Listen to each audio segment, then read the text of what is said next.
мегӯем ба ҳама дӯстдорону ҳаводорони олами рангину зебо ва нотакрори кӯдакон. манзури шумост барномаи навбатии Янгубин тариқи телевизиони Баҳористон аз маркази дилхушии кӯдаконаи Мадагаскар.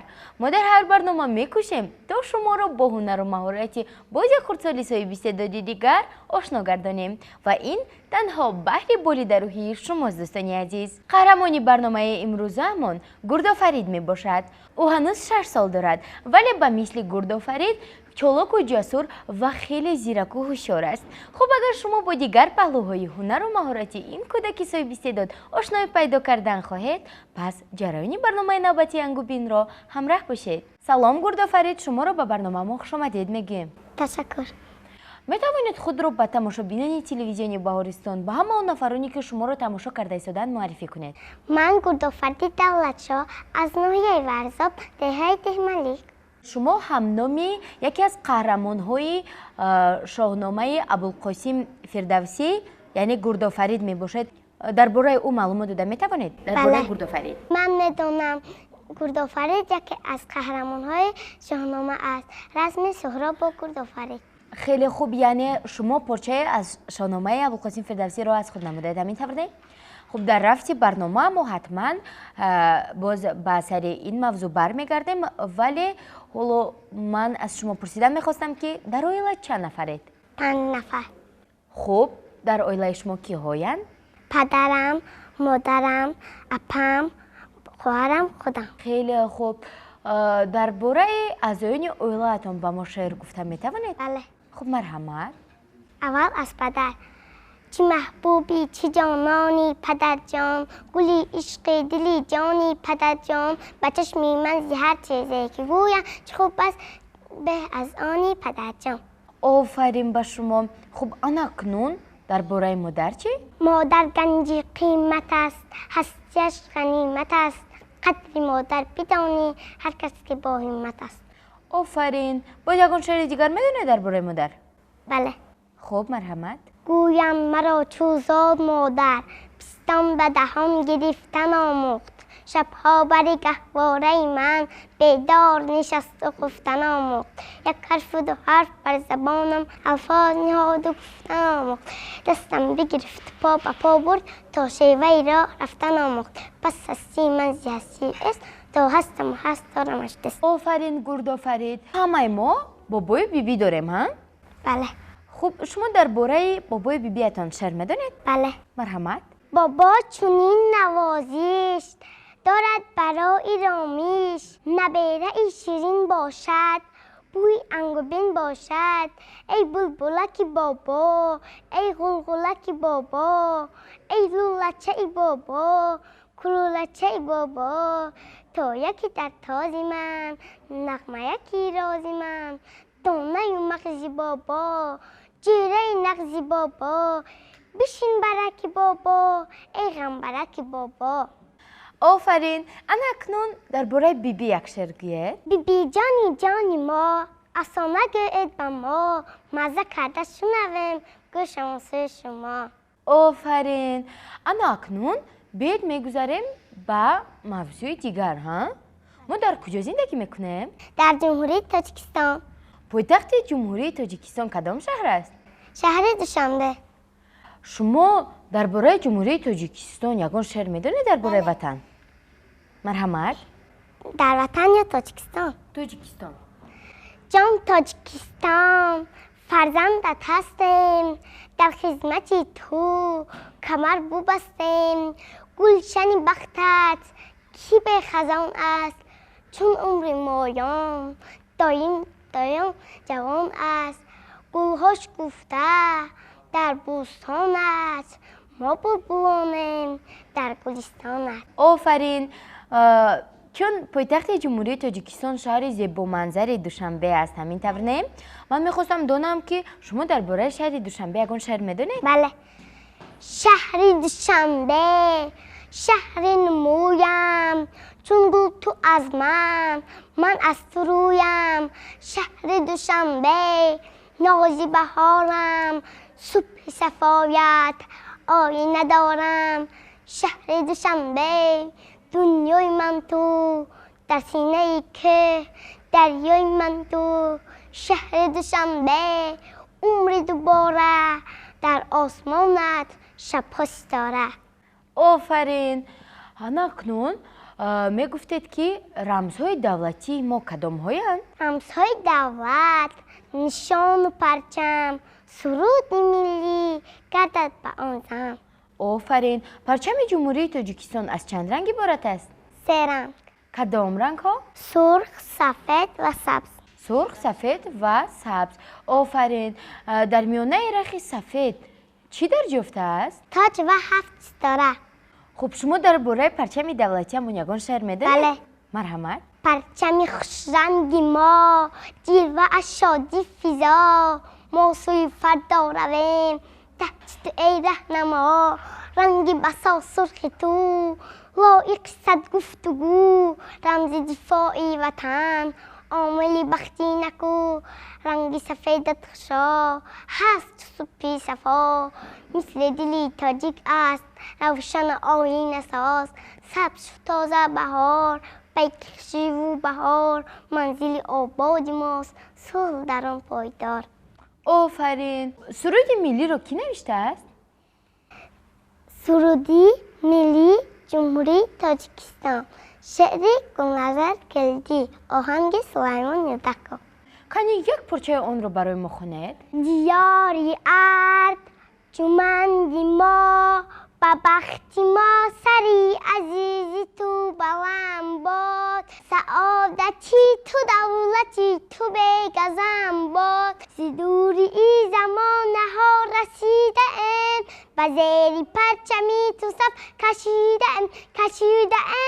زنده باش ای وطن تاجیکستانی آزادی من. آفرین. ما باوری داریم که شما همه پارچه های سرود ملی تاجیکستان رو میدونید، ولی به ما یک پارچهش کفایه است. همین طبعا؟ بله. خب اکنون به من گویید که قهرمان های جمهوری تاجیکستان کی هایند؟ ما چند قهرمان داریم؟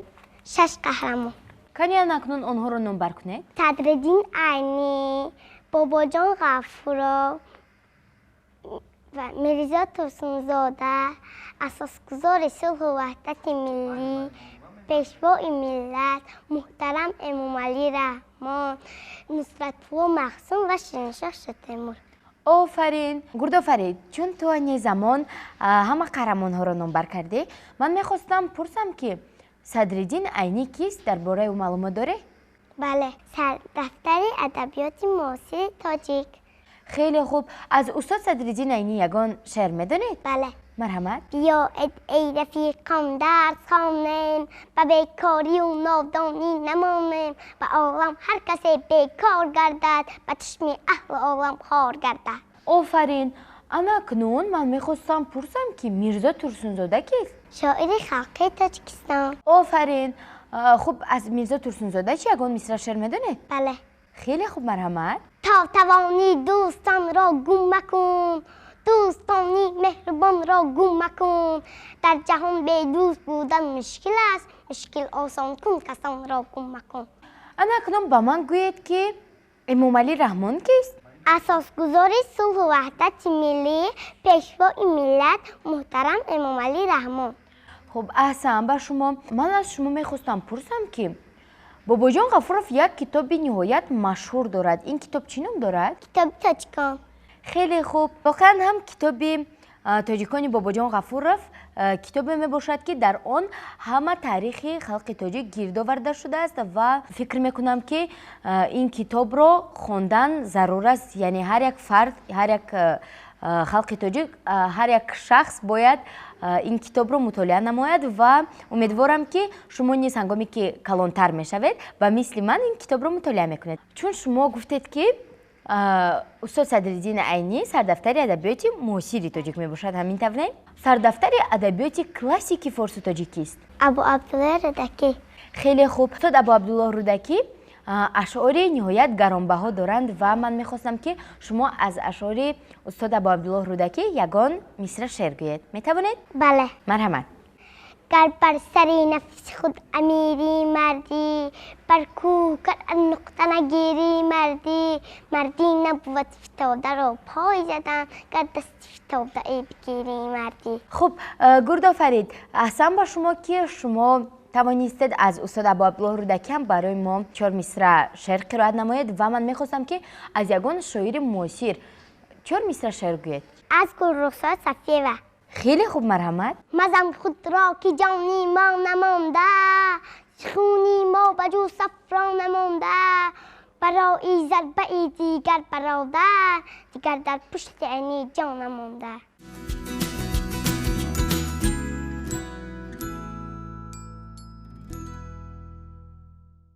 تماشاچیان عزیز، خاطررسان میشویم که شما این زمان برنامه انگوبین رو طریق تلویزیونی بهارستان از مرکز سرخوشی کودکان ماداگاسکار تماشا کرده ایستادید و قهرمان امروزه برنامه ما گردآفرید 6 ساله می باشد و ما برنامه خود را ادامه میدهیم. ما رو همراه باشید. گردآفرید، در یاد دارید در اول برنامه هنگامی که من پرسان شدم که گردآفرید کیست، شما او را میشناسید؟ شما گفتید بله و درباره او یک پارچه را از داستانی شاهنامه ابوالقاسم فردوسی میدونید، همین طور نه؟ بله. خب انا اکنون بیایید باز به سر همین موضوع برمیگردیم. ما میخواستیم که شما همان پارچه را از داستانی شاهنامه ابوالقاسم فردوسی قرائت نمایید. مرحمت. پارچه از داستان شاهنامه. مرحمت. رزم سهراب با گردآفرید.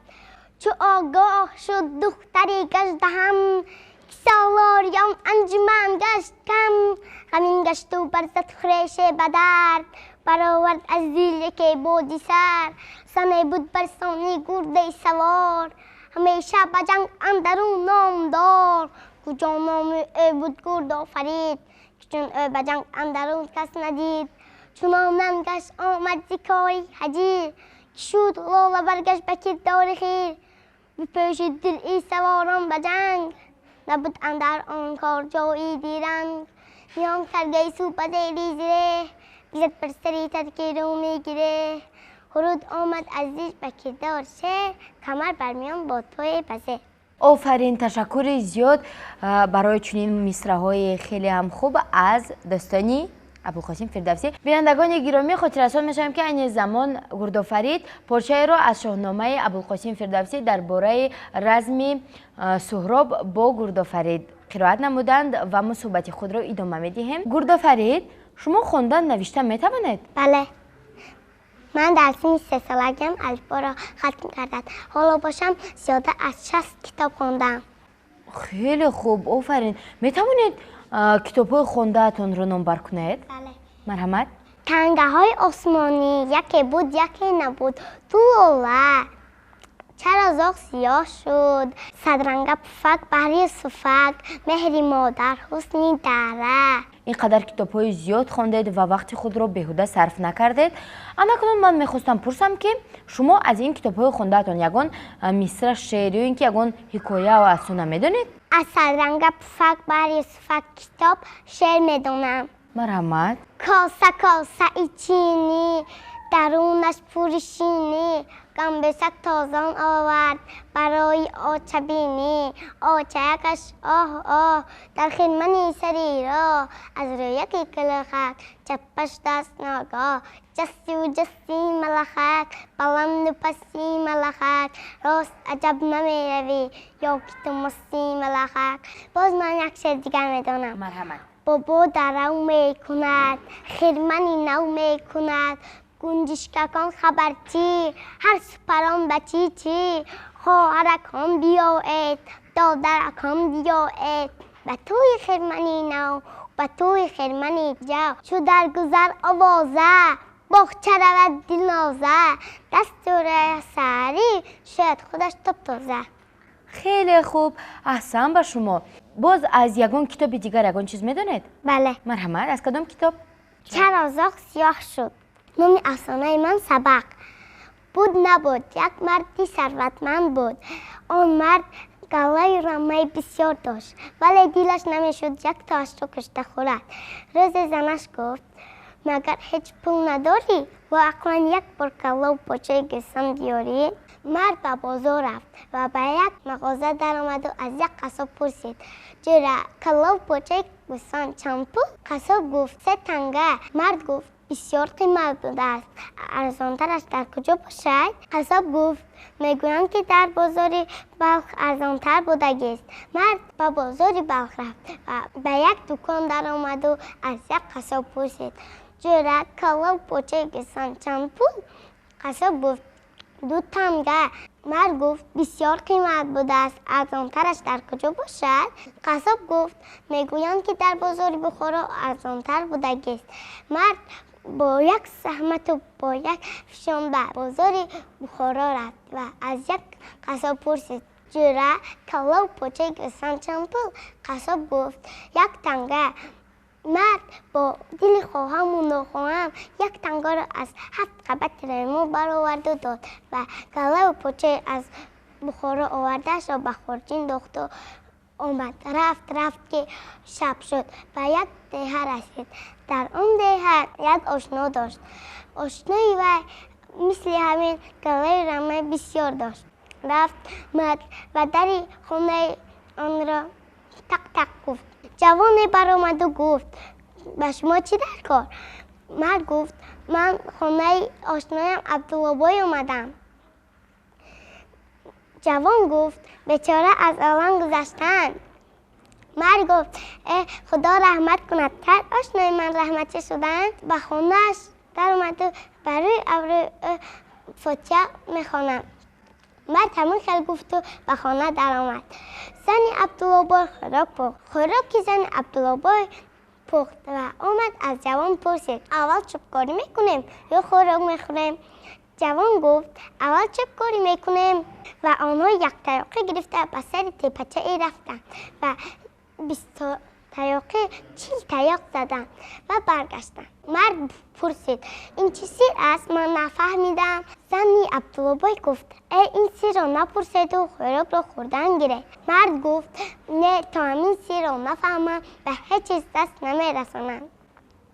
زنی عبدالله گفت آن تیپچه که ما رفتیم چوبکاری کردیم قبل شوهر من عبدالله است و گله رمه بسیار داشت ولی دلش نمیشد یک تاش را کشته خورد و من از این زندگی بیزار بودم و قول داده بودم که اگر او مرد و یک جوانی دلکش شد و شوهری میبرایم و هر هفته یک گوسفندی کشته خوراکای بامزه میپزیم. مرد این گپ‌ها را شنیده خود به خود فکر کرد پگاه یا فردا من هم همین خیل میشم. مال دولتی من به زنم میماند و هم همین خیل میکند. مرد همین خیل فکر کرد و کله و پاچه از بخارا آورده اش را پرتافته به خونه‌اش آمد و هر هفته یک گوسفند کشته خوراکای بامزه پخته خوردند. آفرین. یعنی در این مورد مرد فهمید که خسیسی اونقدر کاری خوب نیست. همین طور نه؟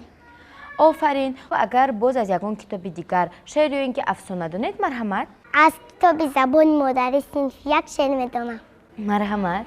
انا بینید مادر جان کشیدم رسمی ماشام 2 چشمکش آتش بار برو تکشتم ایمار رسمت خوب پسر جان ولی یک چیز رو فهمون از چیب پنجه پایش یا لازم نه برایش کشمگر پنجه ای آم مرا میکند گریام رویم را میخراشد خونی مرا میکشد پنجه با وی چی در کار ای مادر جان غمخوار.